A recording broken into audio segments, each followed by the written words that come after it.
Hello everyone and welcome back to my vlog. For today's video, it's Gatas Torch, Pagdiriwang ng Sulo 2026. So, mapagunting kami danay, diba? Para nami, manamon nga tsura. This is Gata's last torch kasi graduating na siya this coming August 5. Congratulations, Gatas! Wow! Tanda, let's say mga costume, babe. I like it. And sa torch, may kami tawag ng mga characters. And they are the characters. Arada si inang pamantasan, sinang bayan. And to make it short, mga alam na sila. Kasama ang kanilang mga nakabatang kapatid na nasa 3 taon.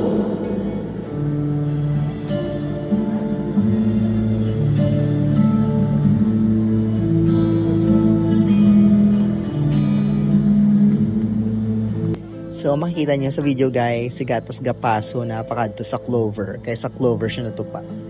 I'm not really sure guys. Ang sa babaw, ang mga nakaalam. Ang sa PNU sa unahan, medyo alam-alam. Pero alam, makikita na yung mga taga-PNU. Most especially today yung mga students. Yung mga alam dito sa ila. Ang sa mga time nga doon mga langka pa kami yan.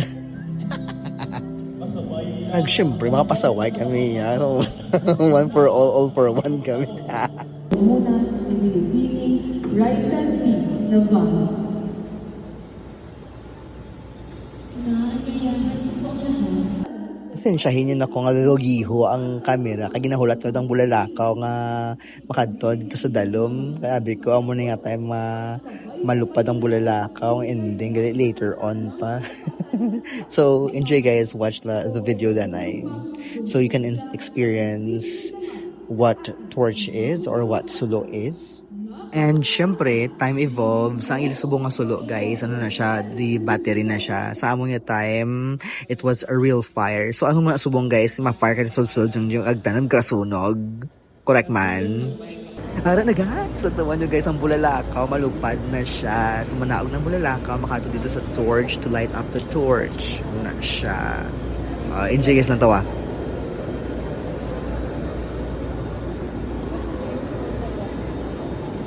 Bulalakaw!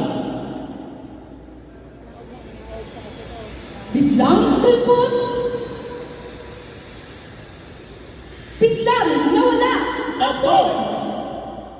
Simbolo ng init ng pagmamahal upang malampasan ang matinding pagsubok na dumarating sa ating buhay. Masdan natin ang liwanag na kaloob ng bulalakaw. Liwanag tila agos ng tubig na dumadalo. Patuloy ito sa pagliwanag. Sandata ito upang tupukin ang kamangmangan ng mga pamahiin at mga kahugtiwa. Sundan ang init. Iluklok ang handog nitong liwanag sa mataas na lukan. Ilang mga kandila mula sa ilang sulong pamantasan.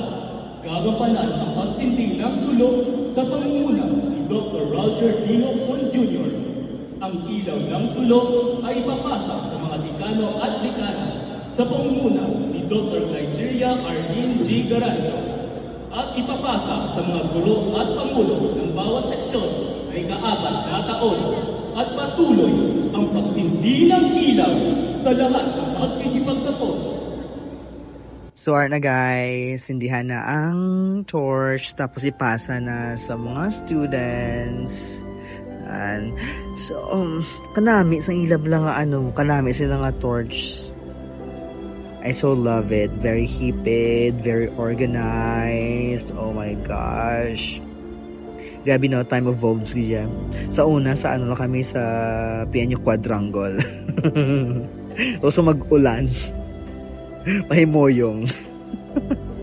Sana all. And one more thing guys, syempre ang torch mga mama nga time. Ay wait lang gid. Pero ma-remember ko after summer na ang torch namon sa una so medyo maulan-ulan na. So expect ka nga ang lutak sa amon nga quadrangle super basa-basa. So ang mga gowns sa mga girls super sangyod with lutak. Sa amon mga sapatos, syempre mga lutak-lutak kon man igatapa ka sa salog sang quadrangle ay sa amin sa floor sang quadrangle nagayuhob.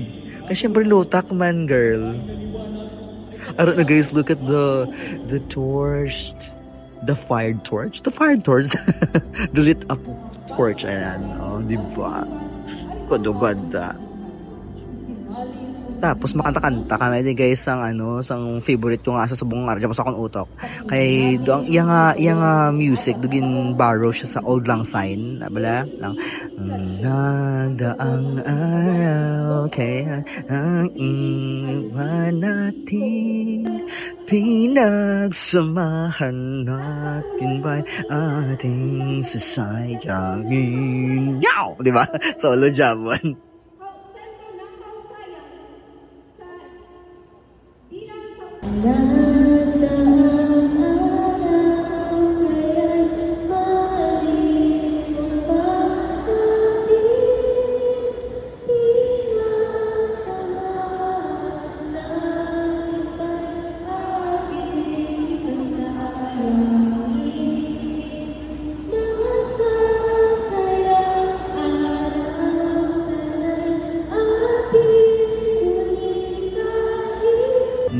Amo to siya insakto kapag kanta. Compare naman ko na nila. Hindi ko ba singer malaya. Pero that's the way that's the that's how you're going to sing that song. Ganon. So nag-recession na ang mga characters. Eddie ng Bayan is stay still on stage. And look at my friend. Right, Nova Omega. Perfect. Correct, Maddie.